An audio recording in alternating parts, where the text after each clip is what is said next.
1 जनवरी 2026 नए साल पर ये 5 कार्य जरूर करें, छप्पर फाड़ कर होगी धन वर्षा, मां लक्ष्मी आपके घर दौड़ी चली आएंगी। श्री शिवाय नमस्तुभ्यम महाराज। जैसा कि आप सभी जानते हैं कि साल 2026 की शुरुआत कुछ ही दिनों में होने वाली है। ऐसे में जो भी व्यक्ति नए साल पर हमारे बताए गए इन कार्यों को करता है तो यकीन मानिए आने वाला यह नया साल आपके लिए बहुत अधिक महत्वपूर्ण होने वाला है।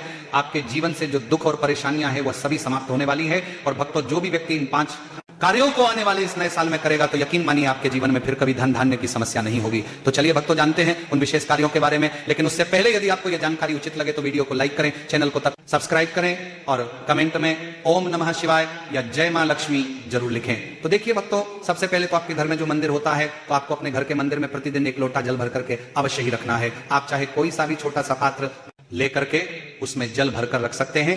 तो भक्तों, आप प्रतिदिन चाहे कुछ कर सके या ना कर सके, लेकिन आपको अपने पूजा में दिन में 1 लोटा जल भर करके अवश्य ही रखना है। क्योंकि जिन घरों के मंदिर में 1 लोटा जल भर करके नहीं रखा जाता है तो ऐसे घरों में अकाल की स्थिति उत्पन्न होने लगती है।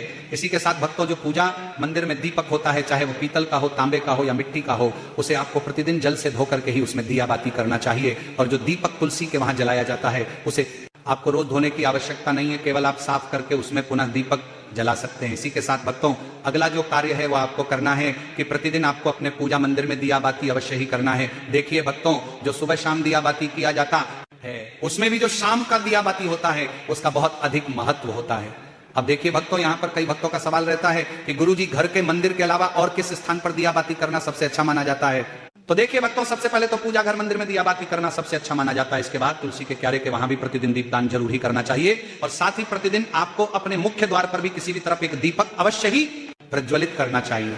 अब भक्तों, अगला जो कार्य है इसे भी घर की प्रत्येक माताओं बहनों को अवश्य ही करना चाहिए। तो देखिए भक्तों, इसके लिए आपको प्रतिदिन सुबह उठ करके और फिर अपने रसोई घर में जाना है और वहां से एक तांबे के पात्र में जल भरना है और इस जल को आपको अपने मुख्य द्वार पर प्रतिदिन छिड़कना चाहिए। अब भक्तों, यहाँ छिड़कने का महत्व बताया गया है, क्योंकि कई लोग अपने मुख्य द्वार को सुबह सुबह धो देते हैं तो उसका महत्व नहीं होता है। क्योंकि जब हम ऐसा करते हैं तो इससे हमारे पितृ भी प्रसन्न होते हैं। मान लीजिए यदि आपके ऊपर पितृदोष है, आपके पितृ आपसे नाराज है और यदि आप प्रतिदिन अपने मुख्य द्वार पर जल छिड़कना प्रारंभ कर देते हैं तो इससे आपके पितृ जो है वो आपसे प्रसन्न होने लगते हैं और जीवन की जो दुख और परेशानियां हैं वो बंद होने लगती है। क्योंकि हमारे जीवन में जो दुख और परेशानियां आती है उनका एक कारण हमारे पितृ ही होते हैं। इसीलिए यदि पितृ प्रसन्न तो जीवन की सारी बाधाएं ऐसे ही दूर होने लगती है। तो आपको प्रतिदिन सुबह उठ करके यह नियम बनाना है कि अपने रसोई घर से 1 लोटा जल लेना है और उस जल को आपको अपने मुख्य द्वार पर प्रतिदिन छिड़कना है। इसके बाद भक्तों, आपको अगला कार्य करना है कि अपने घर पर जाले नहीं लगने देना है।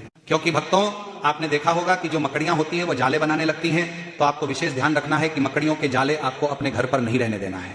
आप निरंतर अपने घर की सफाई करते रहें, क्योंकि यदि आप अपने घर में जाले रखेंगे तो आप फिर उसी जाल में फंस करके रह जाएंगे और जीवन में फिर आप सफलता हासिल भी नहीं कर पाएंगे। यानी कि जीवन में एक परेशानी समाप्त नहीं होगी, दूसरी आ जाएंगी, दूसरी समाप्त नहीं होगी, तीसरी आ जाएगी। तो इसीलिए आपको अपने घर पर मकड़ी के जाले नहीं बनने देना है। तो साफ सफाई का विशेष ध्यान रखें, क्योंकि मां लक्ष्मी वहीं पर निवास करती है जहां पर हमेशा साफ सफाई रखी जाती है। इसके बाद भक्तों, आपके घर में जो झाड़ू रखी होती हैं ये भी आपके घर में मां लक्ष्मी को प्रसन्न करने में अहम भूमिका निभाती हैं। तो आप जहां भी अपने घर में झाड़ू को रखें तो एक बात हमेशा ध्यान रखें कि झाड़ू को कभी भी खड़ा करके नहीं रखना चाहिए। इसी के साथ यदि झाड़ू आप रखना भी चाहे तो ऐसी जगह रखें जहां पर किसी भी व्यक्ति की नजर आपके उस झाड़ू पर ना पड़े। तो आपको झाड़ू को कभी भी पलंग के नीचे नहीं रखना चाहिए और न ही अपने रसोई घर में भी झाड़ू रखना चाहिए। आपको ये जो झाड़ू है हमेशा एकांत स्थान पर ही रखना चाहिए। और भक्तों, यदि आपके झाड़ू पर यदि आपका पैर लग जाता है, आपकी ठोकर लग जाती है, तो आपको अपने झाड़ू से माफी जरूर मांगना है, क्योंकि झाड़ू में माता लक्ष्मी का ही वास माना जाता है।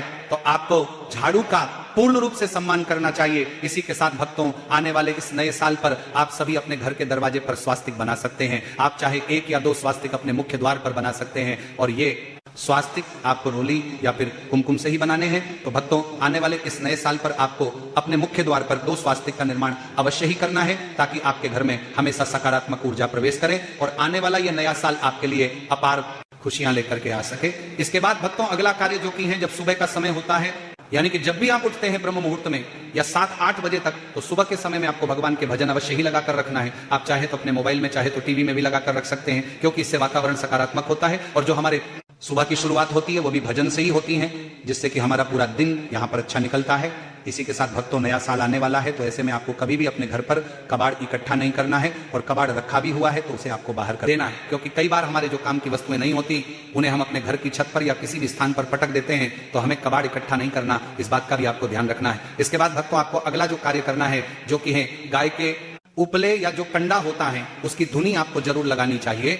आप महीने में 1 या 2 बार यह कार्य अवश्य ही करें, और आने वाले इस नए साल पर भी आपको इसकी धुनी अवश्य लगानी है। धुनी आप गूगल या लोबान की कर सकते हैं, यह कार्य भी बहुत ही अच्छा माना जाता है। इसके बाद भक्तों माताओं बहनों को एक विशेष बात का ध्यान रखना है कि उन्हें कभी भी रात के जो झूठे बर्तन होते हैं उन्हें बिना धोए कभी भी नहीं सोना चाहिए, क्योंकि ऐसा करना सही नहीं माना जाता है और इससे आपके घर में बुरी शक्तियां प्रवेश करने लगती है। तो इसीलिए आपको रात्रि के या शाम के बर्तन धोकर ही सोना चाहिए, क्योंकि सुबह के तो आप धो ही लेते हैं पर रात्रि के आपको धोकर ही सोना चाहिए, तो इस नियम का भी आपको पालन करना है। इसके बाद भक्तों अब हम बात करते हैं भोजन की। तो भक्तों जो भोजन है इसे कभी भी आपको पलंग पर बैठ करके नहीं करना चाहिए। तो चाहे आप कोई भी चीज खाने बैठे तो पलंग पर लेकर के उसे नहीं खाना है, वरना फिर आपको बुरे सपने आना शुरू हो जाएंगे और फिर इसके जिम्मेदार आप स्वयं ही रहेंगे। इसीलिए बिस्तर पर बैठकर भोजन न करें, जमीन पर आसन लगाकर ही आपको भोजन करना चाहिए। इसके बाद भक्तों जब भी आप अपने भोजन की थाली को लेकर के बैठते हैं या भोजन करने के बाद उसे रखने जाते हैं, तो उस थाली को आपको कभी भी अपने एक हाथ से नहीं पकड़ना चाहिए, हमेशा दोनों हाथों से ही उस थाली को पकड़ना चाहिए।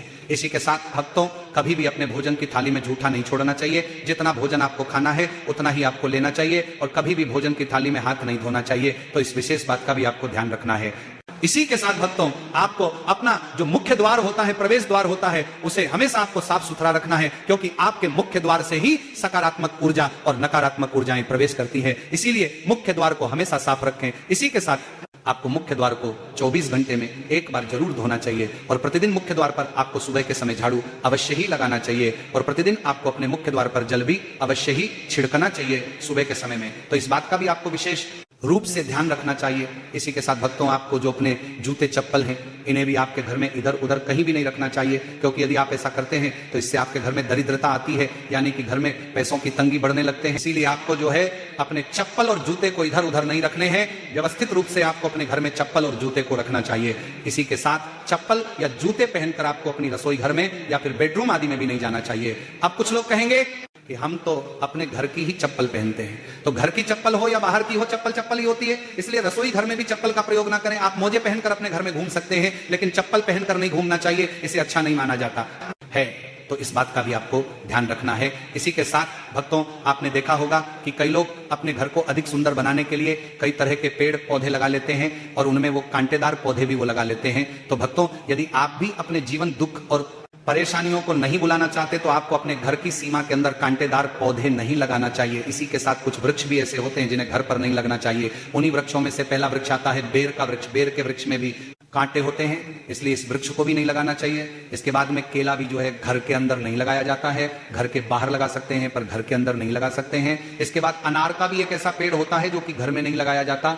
हालांकि आप लोग लगाते हो वो एक अलग बात है, पर जो नियम और शास्त्र कहते हैं वो ऐसा करने से मना करते हैं। तो केला, बेर और अनार घर में नहीं लगाने चाहिए, और जितने हमने आपको ये पेड़ बताए ये आपको घर के मेन गेट के बाहर भी नहीं लगाने चाहिए। और यहाँ पर एक बहुत जरूरी बात और आती है कि अगर आपके घर के मेन गेट के बाहर कोई भी कांटे का पेड़ है तो आपको उस कांटे के पेड़ को हटवा देना चाहिए, वो बिल्कुल भी अच्छा नहीं माना जाता है। तो घर के बाहर भी आप लोगों को अच्छे अच्छे पेड़ ही लगाने चाहिए, कांटेदार पेड़ नहीं रखने चाहिए, और घर के बाहर कोई भी कांटे वाला पेड़ होना भी नहीं चाहिए। इस बात का आप लोगों को ध्यान रखना है। इसी के साथ भक्तों घर में ऐसी कोई जगह जहां से पानी टपक रहा हो या फिर पानी की टंकी रखी हुई है और उसमें से पानी का रिसाव हो रहा है तो इसे भी आपको ठीक करवा लेना है, क्योंकि घर के नल से या फिर घर की टंकी से या फिर किसी भी स्थान से पानी का टपकना या पानी का रिसाव होना आने वाली कोई बड़ी समस्या का संकेत होता है, तो उसे आपको ठीक करवा लेना चाहिए। इसी के साथ भक्तों जो मोरपंख होता है उसे आपको अपने घर के पूजा मंदिर में अवश्य ही रखना चाहिए, और जो विद्यार्थी होते हैं जो पढ़ाई लिखाई करते हैं उन्हें अपनी किताबों में भी मोरपंख अवश्य ही रखना चाहिए, ताकि उनका जो मन है वो पढ़ाई लिखाई में लग रहा है जो